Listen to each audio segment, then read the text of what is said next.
Everyone, welcome back to my channel. ಇವತ್ತು ನಾನು mixed ರೊಟ್ಟಿ ಮಾಡೋದು ತೋರಿಸ್ಕೊಡ್ತಾ ಇದ್ದೀನಿ. ಅಂದರೆ ಅಕ್ಕಿ ಹಿಟ್ಟು, ರಾಗಿ ಹಿಟ್ಟು, ಗೋಧಿ ಹಿಟ್ಟು ಎಲ್ಲ ಹಾಕ್ಬಿಟ್ಟು ಸ್ವಲ್ಪ ಮಸಾಲ ಹಾಕ್ಬಿಟ್ಟು ರೊಟ್ಟಿ ಮಾಡ್ಕೊತಾರಲ್ಲ ಅದನ್ನು ಮಾಡೋದು ತೋರಿಸ್ಕೊಡ್ತಾ ಇದ್ದೀನಿ. ಸೊ ಮೊದಲಿಗೆ 1/2 ಕಪ್ಪಷ್ಟು ರಾಗಿ ಹಿಟ್ಟನ್ನ ಹಾಕ್ಕೊಂಡಿದ್ದೀನಿ ಮತ್ತು 1/2 ಕಪ್ಪಷ್ಟು ಅಕ್ಕಿ ಹಿಟ್ಟನ್ನ ಹಾಕ್ಕೊಂಡಿದ್ದೀನಿ. ಇದು 1 ಚಿಲ್ಲಿ ಕಟ್ ಮಾಡಿಟ್ಕೊಂಡಿರೋದು, ಸ್ವಲ್ಪ ಕ್ಯಾರೆಟು ತುರಿದಿಟ್ಕೊಂಡಿದ್ದೀನಿ ಮತ್ತು 1 ಸಣ್ಣ ಈರುಳ್ಳಿನ ಕಟ್ ಮಾಡಿ ಇಟ್ಕೊಂಡಿದ್ದೀನಿ. ನೀವು ಮೀಡಿಯಮ್ ಸೈಜ್ ಒಂದನ್ನು ತೊಗೋಬೋದು.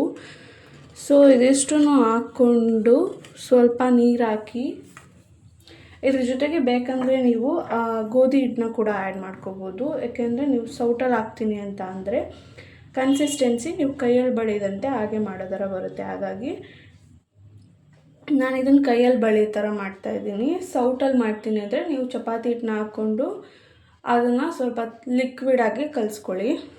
ಕ್ರಿಸ್ಪಿಯಾಗಿ ಗರ್ಗರಿಯಾಗಿರಬೇಕು ಅಂದ್ಬಿಟ್ಟು 1 ಸ್ಪೂನಷ್ಟು ಸೂಜಿ ರವೆನ ಹಾಕ್ಕೋತಾ ಇದ್ದೀನಿ.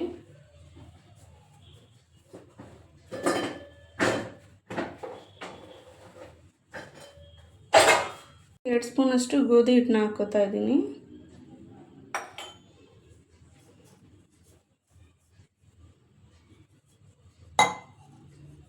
ಸೊ ಅದಕ್ಕೆ ಅಳತೆ ನೋಡಿಕೊಂಡು ನೀರನ್ನು ಮಿಕ್ಸ್ ಮಾಡ್ಕೊಳ್ಳಿ. ನಾನು ಕೈಯಲ್ಲಿ ಕಲಿಸ್ತಾ ಇರೋದ್ರಿಂದ ತೋರಿಸ್ತಿಲ್ಲ, ನೀವು ಸೌಟಲ್ಲಿ ಕೂಡ ಕಲಿಸ್ಕೋಬೋದು. ನಾನು ಕೈಯಲ್ಲಿ ಕಲಿಸ್ತಾ ಇದ್ದೀನಿ. ನಾನು ಯೂಶ್ವಲಿ ರುಚಿನ ಹಾಕೋದಿಲ್ಲ, ಯಾಕೆಂತಂದರೆ ಪಲ್ಯದಲ್ಲಿ ನಾವು ಆಲ್ರೆಡಿ ರುಚಿ ಹಾಕಿರೋದ್ರಿಂದ. ಇದು ಇವಾಗೆಲ್ಲ ನನಗೆ ಅವಾಗಿಂದನೂ ತುಂಬ ಅಭ್ಯಾಸ ಇರೋದ್ರಿಂದ ನೀವು ಬೇಕಂದರೆ ಉಪ್ಪನ್ನ ಕೂಡ ಹಾಕ್ಕೊಂಡು ಕಲಸಿಟ್ಕೋಬೋದು. ಇದನ್ನು ನಾನು ಒಂದು 10 ಮಿನಿಟ್ಸ್ ಪಕ್ಕಕ್ಕೆ ಇಟ್ಬಿಟ್ಟು ಪಲ್ಯಕ್ಕೆ ರೆಡಿ ಮಾಡ್ಕೊತಾ ಇದ್ದೀನಿ. ಇವತ್ತು ಪಲ್ಯ ಬಂದು ನಾನು ಚಪ್ರದ ಅವರೆಕಾಯಿ ಮಾಡ್ತಾಯಿದ್ದೀನಿ, ಅದು ವಿತೌಟ್ ಗ್ರೈಂಡಿಂಗು. ಅದಕ್ಕೂ ಇಂಗ್ರೀಡಿಯೆಂಟ್ ತೋರಿಸ್ತೀನಿ. ನಾನು 1 ಬೌಲಷ್ಟು ಅಂದರೆ 100 ಗ್ರಾಮಷ್ಟು ಚಪ್ರದ ಅವರೆಕಾಯಿನ ಸಣ್ಣದಾಗಿ ಈ ಥರ ಕಟ್ ಮಾಡಿ ಇಟ್ಕೊಂಡಿದ್ದೀನಿ.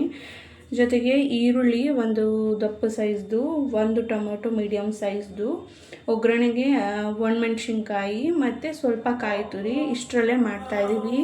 ಪಲ್ಯ ಮಾಡ್ಕೊಂಡು ಬಿಡೋಣ ಅಂತ, ಆಮೇಲೆ ರೊಟ್ಟಿ ಮಾಡ್ಕೊಳ್ಳೋಕೆ ಸರಿ ಹೋಗುತ್ತೆ ಅಂತ ಮೊದಲು ಒಂದು ಪ್ಯಾನ್ಗೆ ಒಂದು ಸ್ವಲ್ಪ ಎಣ್ಣೆ ಕಾಯಕ್ಕಿಟ್ಬಿಟ್ಟು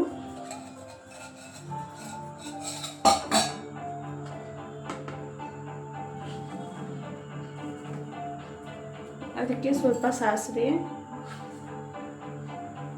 ಜೀರಿಗೆ, ಕರಿಬೇವಿತ್ತು ಅಂದರೆ ಹಾಕೋಬೋದು. ನನ್ನ ಹತ್ರ ಕರಿಬೇವು ಖಾಲಿ ಆಗಿದೆ, ಹಾಗಾಗಿ ಹಾಕ್ತಿಲ್ಲ, ಸ್ಕಿಪ್ ಮಾಡ್ತಾ ಇದ್ದೀನಿ. ಹೀಗೆ ಅದೆಲ್ಲ ಹಾಕಿದ ನಂತರ ಮೆಣಸಿನ್ಕಾಯಿ ಕಟ್ ಮಾಡಿ ಇಟ್ಕೊಂಡಿದ್ನಲ್ಲ ಅದು, ಆಮೇಲೆ ನೀವು ಬೇಕಂತ ಅಂದರೆ ಕಡಲೆಬೇಳೆ ಕೂಡ ಹಾಕೋಬೋದು. ನಾನು ಕಡಲೆಬೇಳೆ ಹಾಕೊತಿಲ್ಲ, ಟೊಮೊಟೊ ಹಾಕ್ತಿರೋದ್ರಿಂದ. ನಾವೇನಾದರೂ ಇನ್ ಕೇಸ್ ಟೊಮೊಟೊ ಹಾಕ್ದಂತೆ ಸೈಡ್ಗೆ ಪಲ್ಯ ಮಾಡ್ಕೊಳ್ಳೋ ಥರ ಮಾಡಿಕೊಂಡ್ರೆ, ಅಂದರೆ ಅನ್ನದ ಜೊತೆ ತಿನ್ನೋ ಪಲ್ಯ ಮಾಡ್ತಾರಲ್ಲ ಆ ಸ್ಟೈಲಲ್ಲಿ ಮಾಡ್ಕೊತೀನಿ ಅಂತ ಅಂದರೆ ಟೊಮೊಟೊ ಸ್ಕಿಪ್ ಮಾಡಿಬಿಟ್ಟು ಕಡಲೆಬೇಳೆ ಹಾಕ್ಕೊಂಡ್ರೆ ಚೆನ್ನಾಗಿರುತ್ತೆ. ಸೊ ಇವಾಗ ನಾನು ಈರುಳ್ಳಿನ ಕಟ್ ಮಾಡ್ಕೊಂಡಿರೋದು ಹಾಕ್ತಾಯಿದ್ದೀನಿ. ಈರುಳ್ಳಿ ಬೇಕಾದ್ರೆ ಕಡಿಮೆ ಹಾಕ್ಕೋಬೋದು. ನಾನು ನಮ್ಮ ಮನೆಯವ್ರಿಗೆ ಸ್ವಲ್ಪ ಈರುಳ್ಳಿ ಜಾಸ್ತಿ ಇಷ್ಟ ಅಂತ ಅಂದ್ಬಿಟ್ಟು ಈರುಳ್ಳಿ ಹಾಕ್ತಾಯಿದ್ದೀನಿ ಜಾಸ್ತಿ. ಈರುಳ್ಳಿ ಗೋಲ್ಡನ್ ಕಲರ್ ಬರೋ ತನಕ ಚೆನ್ನಾಗಿ ಹುರ್ಕೊಳ್ಳಿ. ಮತ್ತು ಮೊದಲು ನನಗೂ ಚಪ್ರದ ಅವರೆಕಾಯಿ ಮಾಡೋಕ್ಕೆ ಬರ್ತಿರ್ಲಿಲ್ಲ. ಒಂದು ಸಲ ಟ್ರೈ ಮಾಡಿದೆ, ಚೆನ್ನಾಗಿ ಬಂತು. ಹಾಗಾಗಿ ಯಾಕೆ ಯೂಟ್ಯೂಬ್ಗೆ ಹಾಕ್ಬಾರ್ದು ಅಂತ ಅಂದ್ಬಿಟ್ಟು ಈಸಿಯಾಗಿ ಮಾಡಿ ತೋರಿಸ್ತಾ ಇದ್ದೀನಿ. ಎಲ್ಲ ಕಟ್ ಮಾಡಿ ಇಟ್ಕೊಂಡ್ರೆ ಒಂದು 15 ಮಿನಿಟ್ಸಲ್ಲಿ ಪಲ್ಯ ಆಗೋಗ್ಬಿಡುತ್ತೆ. ಇವಾಗ ಈ ಕಲರ್ ಬಂದಿದೆ. ಇವಾಗ ಇದಕ್ಕೆ ಟೊಮೊಟೊನ ಆ್ಯಡ್ ಮಾಡ್ಕೋಬೋದು.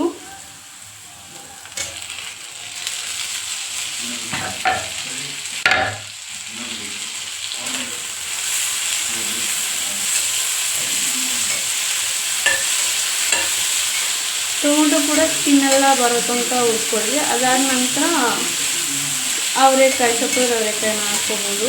ನೀವು ಅತಿ ಬೀಜ ಇರೋದನ್ನು ತೊಗೊಂಡು ಬಂದರೆ ತುಂಬ ಚೆನ್ನಾಗಿರುತ್ತೆ. ಬೀಜ ಇರೋದಾದರೆ ಅದು ಬೀನ್ಸ್ ಇಲ್ಲ ಅವರೆಕಾಯಿ ಥರ ಫೀಲ್ ಆಗುತ್ತೆ. ಹಾಗಾಗಿ ತೊಗೋಬೇಕಾದ್ರೆ ನೋಡಿ ತೊಗೊಳ್ಳಿ.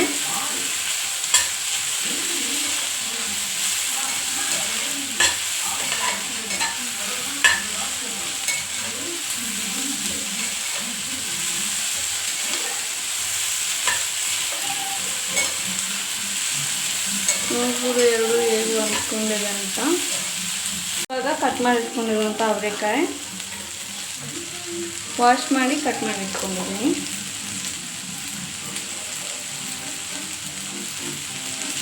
ಇದನ್ನು ಕೂಡ ಇವಾಗ ಚೆನ್ನಾಗಿ ಮಿಕ್ಸ್ ಕೊಡಿ.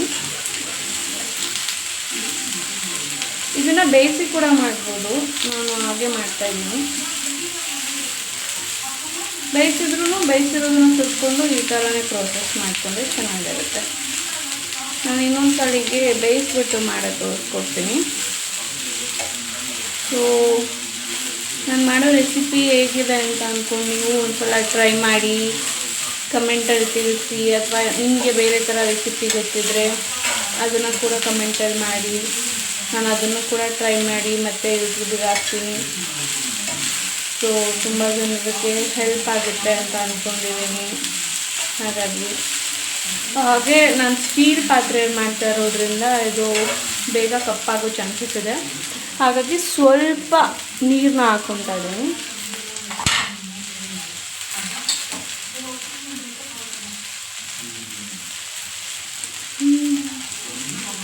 ಸ್ವಲ್ಪ ನೀರು ಹಾಕ್ಬಿಟ್ಟು 1-2 ಮಿನಿಟ್ಸು ಮೀಡಿಯಮ್ ಇಲ್ಲ ಕಡಿಮೆ ಸಿಮ್ಮಲ್ಲಿ ಇಟ್ಬಿಟ್ಟು ಮುಚ್ಚಿಡಿ. ಸೊ ಅದು ಬೇಯುತ್ತೆ. ನೀರು ಹಾಕಿರೋದ್ರಿಂದ ಸೀದೋಗ್ದಂತೆ ಬೆಂದಿದೆ. ಸ್ವಲ್ಪ ಆವಾಗ ಈ ಥರ ಕೈ ಆಡಿಸ್ತಾ ಇರಿ.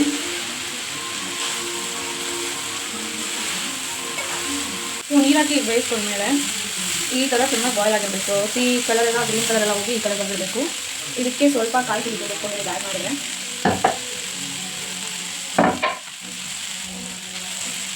ಇದನ್ನು ಕೂಡ ಚೆನ್ನಾಗಿ ಮಿಕ್ಸ್ ಮಾಡಿಕೊಂಡು ಒಂದು ಚೂರು ನೀರು ಹಾಕೋಗಿ, ಯಾಕಂದರೆ ನಿಮಗೆ ಲಿಕ್ವಿಡ್ ಕನ್ಸಿಸ್ಟೆನ್ಸಿ ಬೇಕು ಅಂದರೆ, ಇಲ್ಲ ಅಂತಂದರೆ ಹೀಗೆ ಇದ್ರೂ ಆಗುತ್ತೆ. ಸೊ ಇದಕ್ಕೆ ಸ್ವಲ್ಪ ಏನು ಮಸಾಲೆ ಹಾಕದೇ ಇರೋದ್ರಿಂದ ಗರಂ ಮಸಾಲೆ ಹಾಕ್ತಾಯಿದ್ದೀನಿ ಸ್ವಲ್ಪ.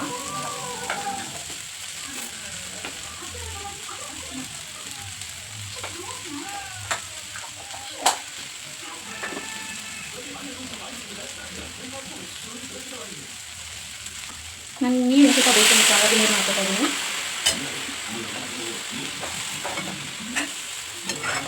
ಸೊ ಗರಂ ಮಸಾಲೆ ಹಾಕಿದ್ಮೇಲೆ ಒಂದು ಚೆನ್ನಾಗಿ ಮಿಕ್ಸ್ಕೊಡಿ.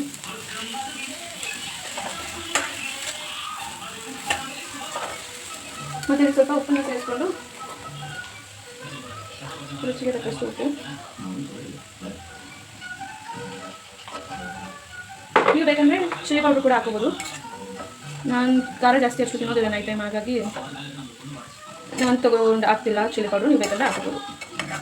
ಸೊ ಒಂದು 5 ಮಿನಿಟ್ಸ್ ಉಪ್ಪು ಇಡೋದಕ್ಕೆ ಬಿಟ್ಟರೆ ಚಪ್ಪರದ ಅವರೆಕಾಯಿ ರೆಡಿ.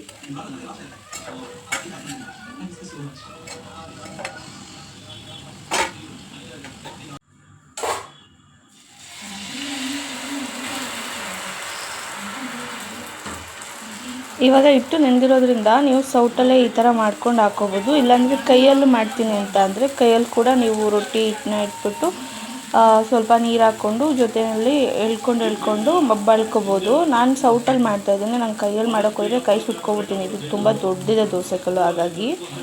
ಸೊ ಇದನ್ನು ಬಿಟ್ಟು ಒಂದು ಸ್ವಲ್ಪ ಮೇಲೆ ಲೈಟಾಗಿ ಎಣ್ಣೆ ಹಾಕ್ಕೊಡಿ. ಇಲ್ಲಾಂದರೆ ಮುಚ್ಚಿಬಿಟ್ಟು ಬೇಯಿಸಿದ್ರೆ ಸ್ವಲ್ಪ ಆ ಮೇಲ್ಮೇಲೆ ಹಸಿ ಥರ ಇರುತ್ತಲ್ಲ, ಅದು ಹಸಿಯಾಗಿರೋದಿಲ್ಲ.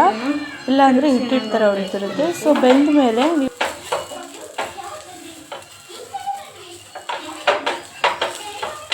ನೀವು ಮಾಡೋವಾಗ ಇನ್ ಕೇಸ್ ಫಸ್ಟ್ ಟೈಮ್ ಮಾಡ್ತಾಯಿದ್ರೆ ದೋಸೆ ಕಲ್ಲಿಗೆ ಈರುಳ್ಳಿನ ಬಿಟ್ಬಿಟ್ಟು ಮಾಡಿದ್ರೆ ಅಂಟ್ಕೊಳ್ಳಲ್ಲ. ಕೆಲವರಿಗೆ ಫಸ್ಟ್ ಟೈಮ್ ರೊಟ್ಟಿ ಅಥವಾ ದೋಸೆ ಹಾಕಿದಾಗ ಕಿತ್ತೋಗುತ್ತಲ್ಲ, ಹಾಗೆಲ್ಲ ಆಗೋದಿಲ್ಲ. ಮತ್ತು ಪಲ್ಯ ಎರಡೂ ready. Thank you so much for watching.